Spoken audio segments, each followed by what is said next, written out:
Quiet, please. Quiet, please.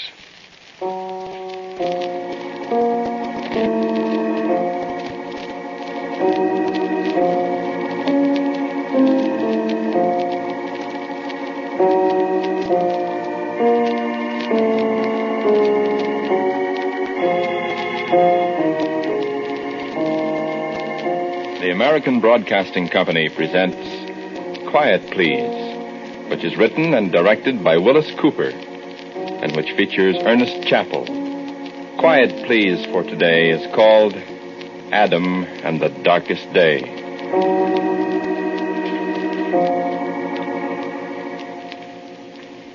I don't know whether you ever heard of a place called Chicago or not, but I knew it very well in my youth. I've forgotten how long ago that was, even. There was a lake, beautiful big wide lake that could be bluer than the sky of a summer morning or gray as... That's odd. I can't think of anything that's gray the way the lake was on a stormy day. Gray like the trees used to be. No, more alive like the gray of steel. Steel? Well, that's the metal we used to have. Forget about it. I used to go down and walk along the lakefront years and years ago, before the dark days. Just walk along the shore and smile at the lake, and it would smile back at me. And it didn't smell salty and fishy the way the ocean does. Oh, yes, I've seen the ocean, too. Both oceans. There are two of them. I forget their names. And even during the dark days when Doc said it was safe to go out, I'd go out of a morning and walk along where the lake shore used to be. It's all swamp now, and there are some pretty weird things in it. Things that used to be fish once, only they've gone through a lot of changes, and they're not fish anymore. Mutants, Doc said they were. Things that have gone through mutations, changes. Yeah, I don't understand it, but it's interesting. Doc said they might even get to be human beings in another 15 or 20 million years, if they're left alone. Doc said that's the way human beings started originally. The only difference, Doc said, is that it took a couple of million years for the first changes to take place. And with these fish things, it took place practically overnight. Of course, it was a pretty long night.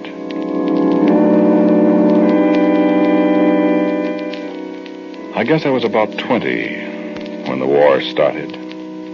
I say I guess because I don't really know when it did start. I guess nobody knows. One minute people were buying and selling things to each other, and talking and laughing and looking at the lake in the sunshine and stuff, and just being people. And the next minute they were fighting and yelling and killing each other. Well, I guess just being people in another way. Yeah, it was pretty rough. My Uncle Bryce was in the last war, the one before this one. He had some pretty terrible things to tell us about it. He always said, "Well, Adam, if another war comes, that's all. Because this one will start without any notice, and there won't be any such thing as battlefields and soldiers and all that. Everybody will be in it, no matter where they are, at home or wherever. And everybody will fight with each other till there isn't anybody left. It'll be just like the Kilkenny Cats," Uncle Bryce said. And that's pretty nearly the way it was, wasn't it? Well, you know, there was an awful lot of people lived in this Chicago. I guess there was about 4 million. The houses and buildings they lived in were right up against each other. Well, about 4 million. Well, you know the stars? You look up at them some night and you see what an awful lot of them there are. And you figure there was about as many people living in Chicago as there are stars. No, there's lots more stars, but you can't see them without a telescope. A thing. I got one somewhere. I'll show it to you. Yeah, that's right. There were 4 million people in this Chicago. And what's more, there was a lot more places around the country just as big, some of them bigger. No, I'm not making it up. I remember there was a place called New York, and a place called Minneapolis, and a place called Los Angeles. Sure, they named all the places where people lived. Yeah, it seems a long time ago. Well, it is. I've kind of lost track of time, but it must be 30 years ago at least. And we've come a long way in 30 years. Yeah, the next 10, 15 million years, who knows what'll happen. Well, after the war started, this Chicago, was pretty well destroyed. The buildings got smashed, the people got killed, everything was just terrible. There was a lot of soldiers there, people that were paid to fight. But the soldiers couldn't get away.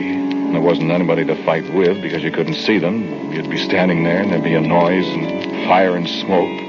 The whole big building would fall down right in front of you. People would scream and yell and run around and cry.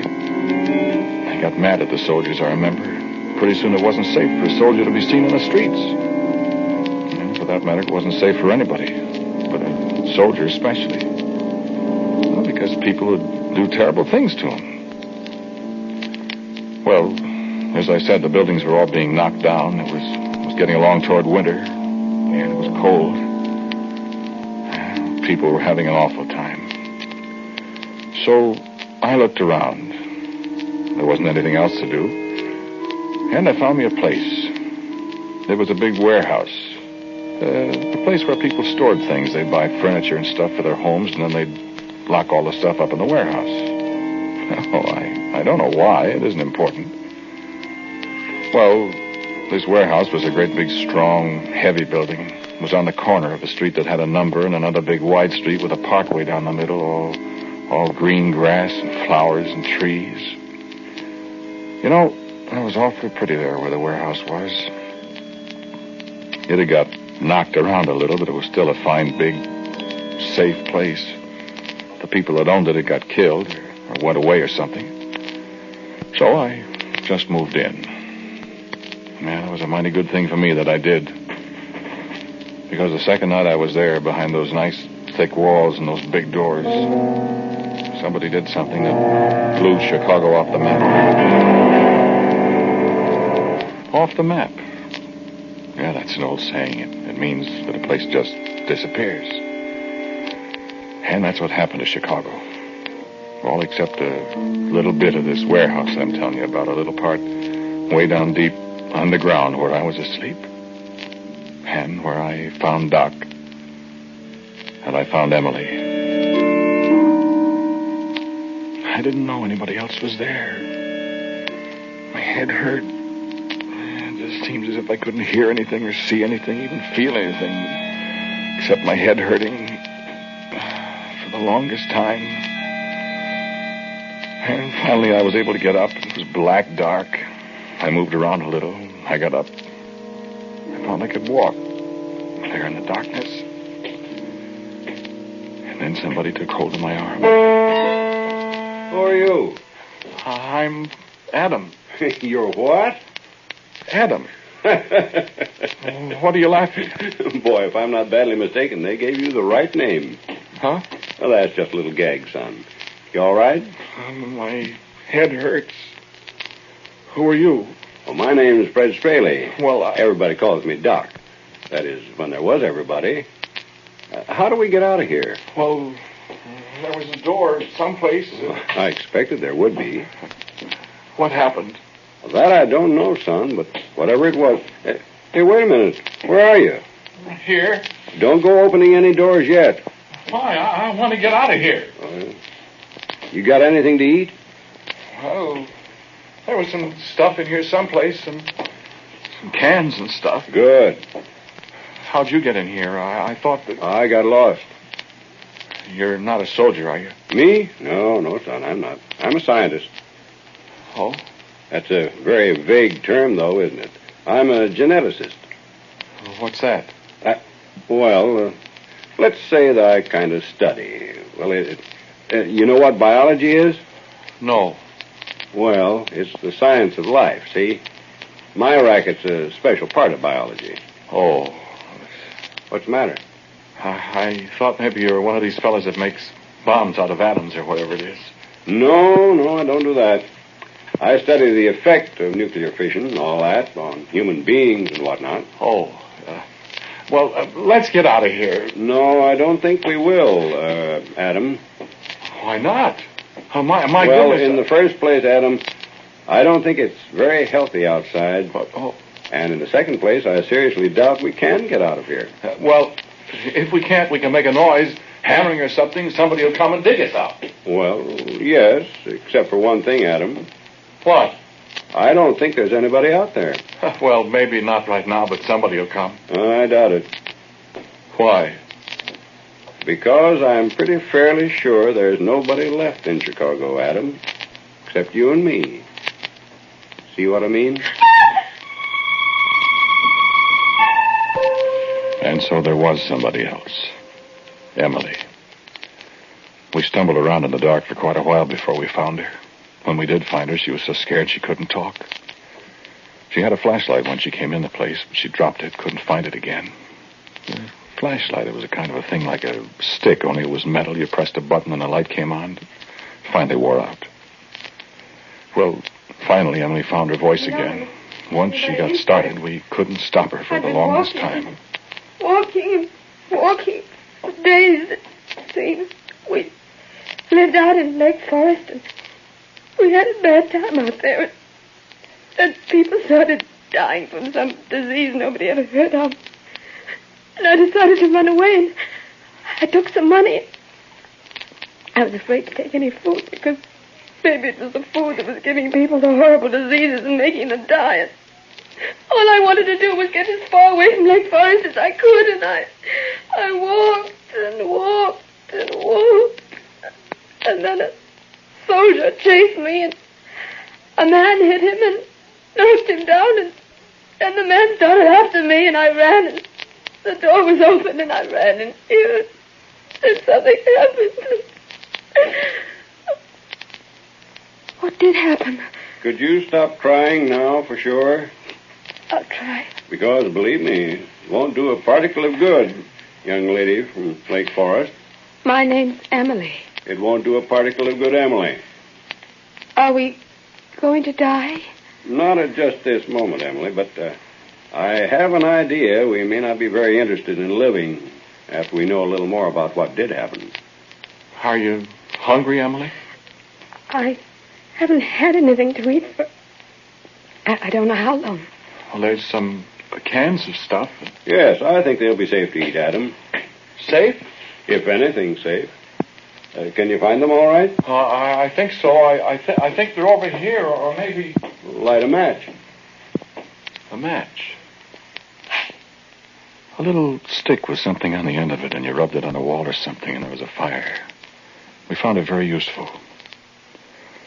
Well, I don't want to talk to you about that awful place. The awful, black, stuffy little place that saved our lives. Because we were down there for, well, I don't know how long it was. It must have been 2 months, 3 months. I don't know how long. There was water. There was more of the canned stuff than I thought. The part of the warehouse cellar we were in had been used for storing different kinds of food, so we didn't starve.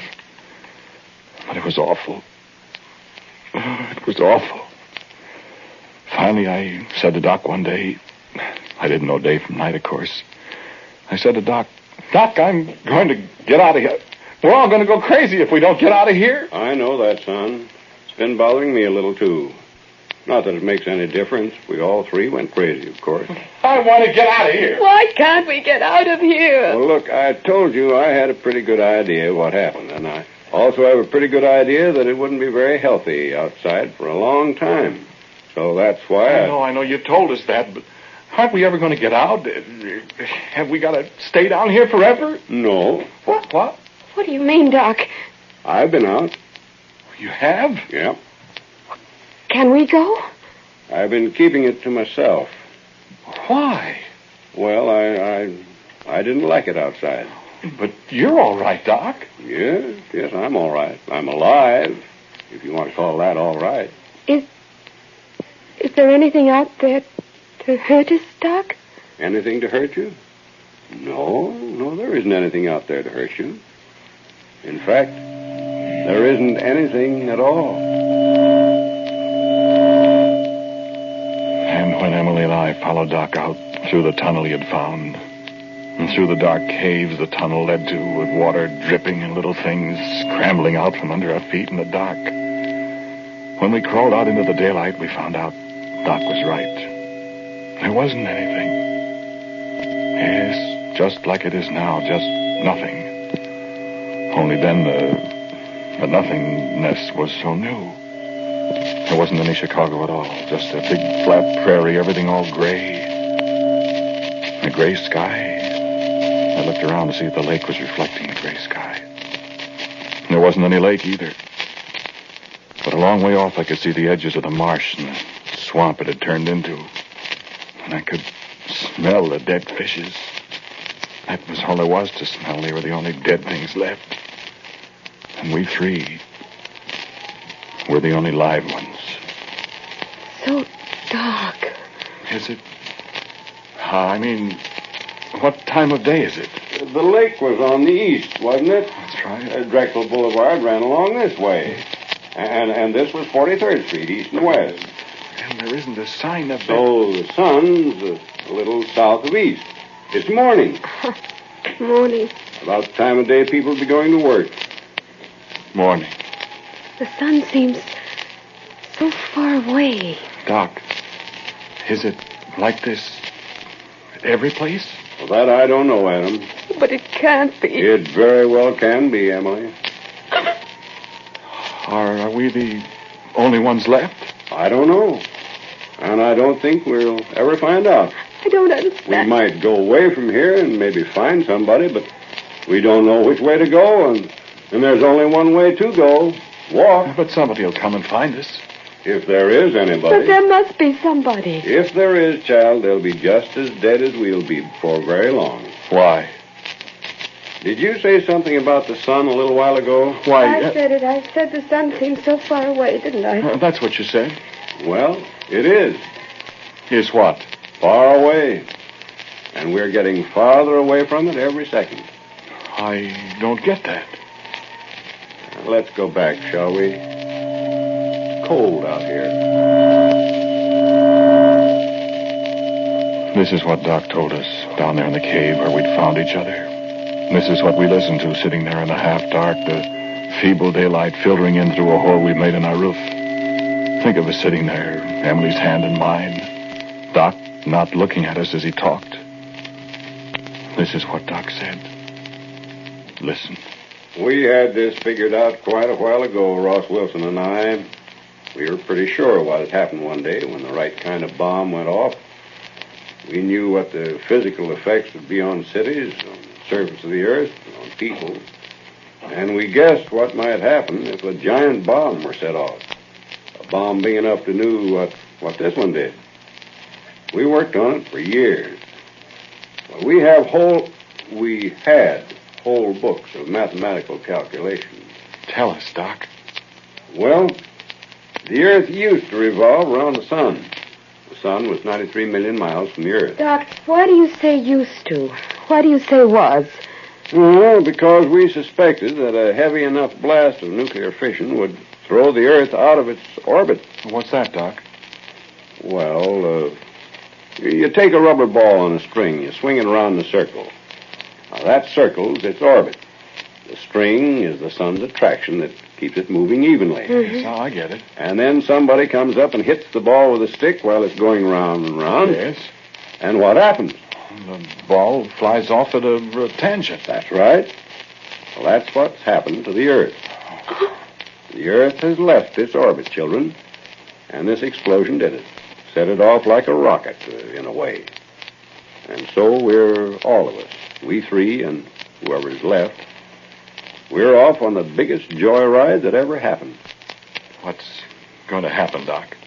Well, the sun will look smaller and smaller to us, and the days will get progressively darker and colder. Won't the Earth ever come back, Doc? Yes, it may. It may. Probably will. Won't be much use. Why? Because all the people, if any, will be frozen to death. And that's, my dear children, is the reward of science. That's the big payoff. That's what happens as the end result of some caveman a couple of 100 million years ago discovering that 2 and 2 make 4. What can we do? Nothing. But, Doc, can't you? I mean, you're a scientist, A and... scientist, my dear, without his tools is just another man, a highly useless man. Yeah. But, Doc, What, dear? do we have to die? I wouldn't be surprised. Why? I just told you. I know, but you could help. Without my tools, without my papers and my books, my laboratory, why, I haven't even got a pencil. But you know so many things, Doc. What? You know all... What? Why, by golly, that's right. I do. Why, of course. I know. Say, I know how to keep us warm. Why, you know lots Sure, of things, Doc. I know how we can survive for a while. We've got food. Why, yeah, sure. And we can make tools. Well, you just tell us how. If the real old caveman had to start from scratch and they had to learn everything, even 2 and 2 are 4, why, we cave people have a real live professor with us to show us all the shortcuts, Doc. Why, Emmy, you're wonderful. And besides, Doc, if Adam and I are... Well, gee, Adam and Eve had children.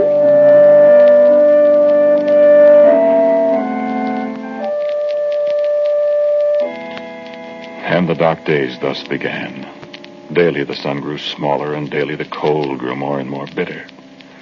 In a month there was no daylight, only a kind of heavy twilight over all the gray prairie. And the little sun was red and tired looking in the sky where the stars never stopped shining.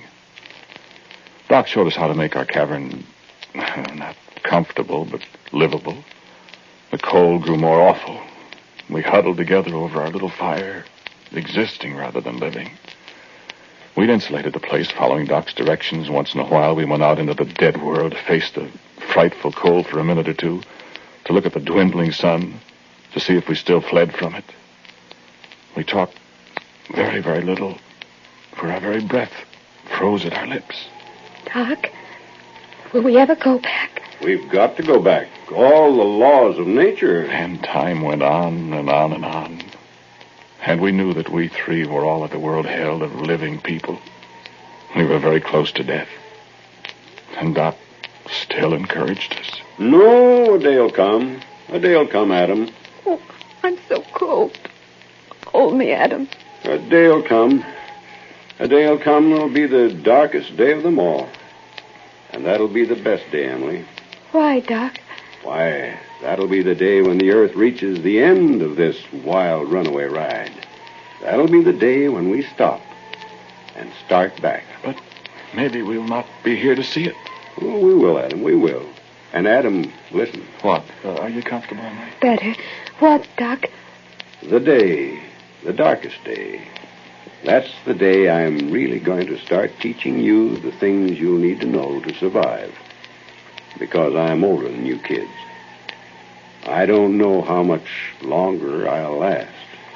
And I want to teach you and your children. It's pretty frightening, Doc. Is anything frightening now, Emmy? Nothing anymore, Doc. A brand new world.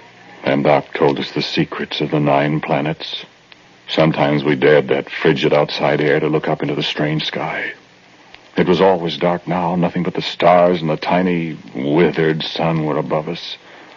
We saw Saturn's rings and the strange markings on Mars.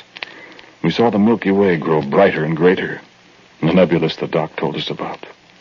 These we saw as no man has ever seen them.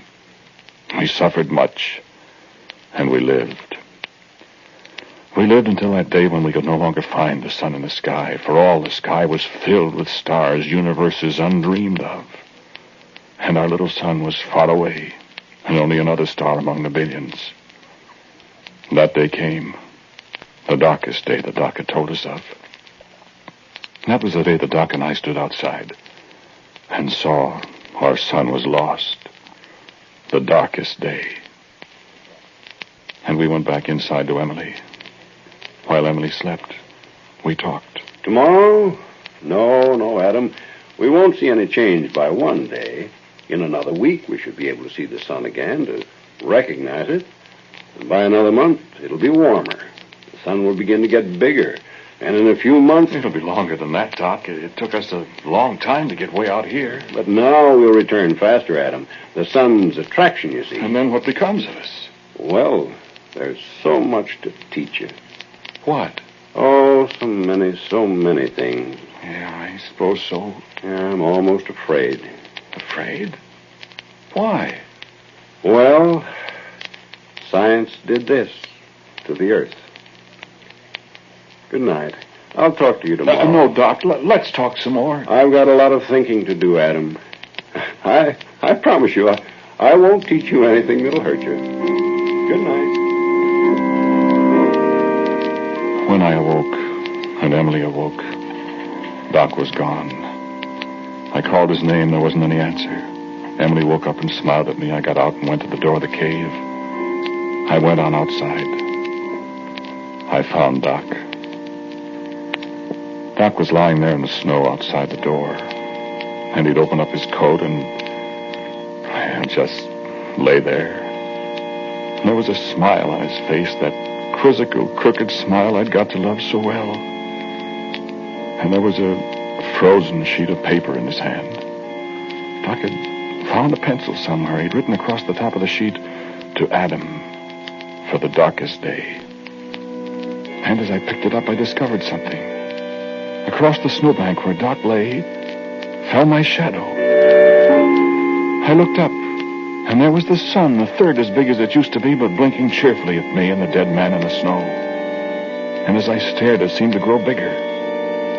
I turned and went back into the cave where the paper Doc had left me. "Emily. Emily," I said. "Emily, Doc's dead."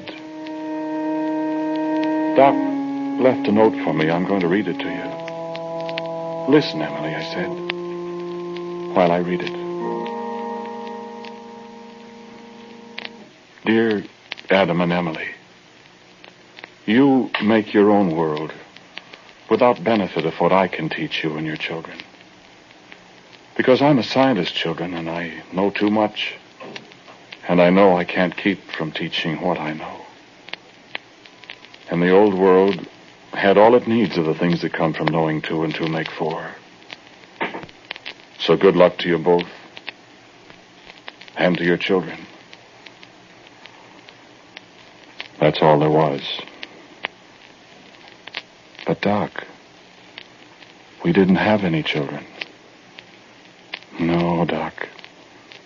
Not after the Earth got back where it belonged, and we had a good look at those things that used to be fish.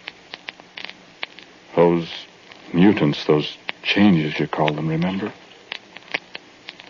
No, we were afraid to. The darkest day, you said, Doc? They're all dark now.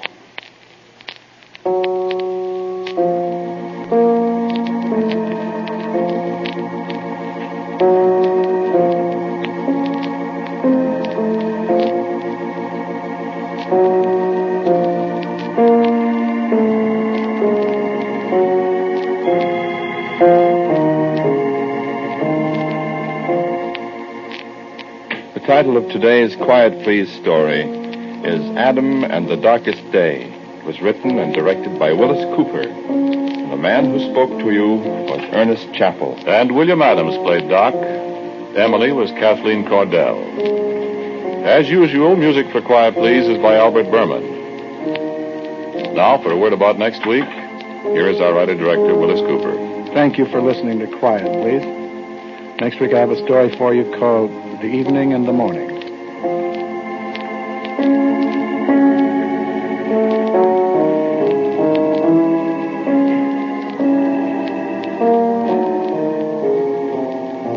And so, until next week at this same time, I am quietly yours, Ernest Chappell.